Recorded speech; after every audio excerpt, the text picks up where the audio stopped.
महाविकास आघाडीतील काँग्रेस पक्षाचे अधिकृत उमेदवार प्रतापसिंह दत्तात्रय जाधव सरकार यांनी प्रभाग क्रमांक 6 मधून सर्वसाधारण गटातून आपला उमेदवारी अर्ज दाखल केला।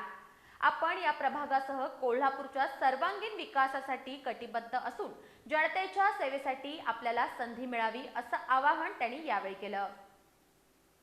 कोल्हापूर महापालिकेची निवडणूक 15 जानेवारी 2026 रोजी होतीये।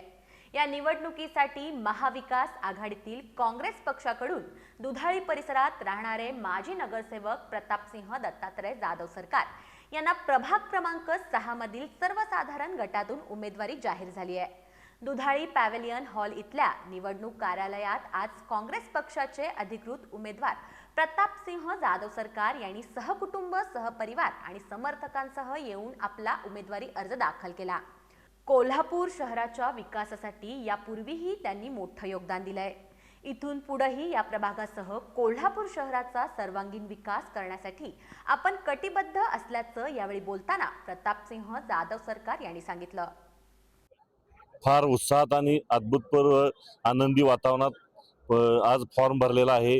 वातावरण चांगलं आहे, सगळेजण प्रचारात दंग आहेत आणि आपल्या न्यूज चॅनलच्या माध्यमातून मी एवढंच सांगेन की संविधानावर विश्वास ठेवून आणि संविधानाचा विचार करून सर्वांनी शांततापूर्ण इलेक्शन करावं आणि तुमच्या चॅनलला आमच्या शुभेच्छा।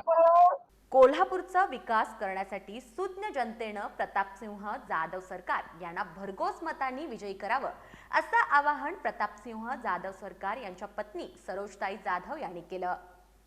महानगरपालिकेची निवडणूक ही राजकारणी नसून सहयोगाची निवडणूक आहे, म्हणजे विकासाची निवडणूक आहे आणि ती संधी आम्हाला देवाने परत दिलेली आहे आता।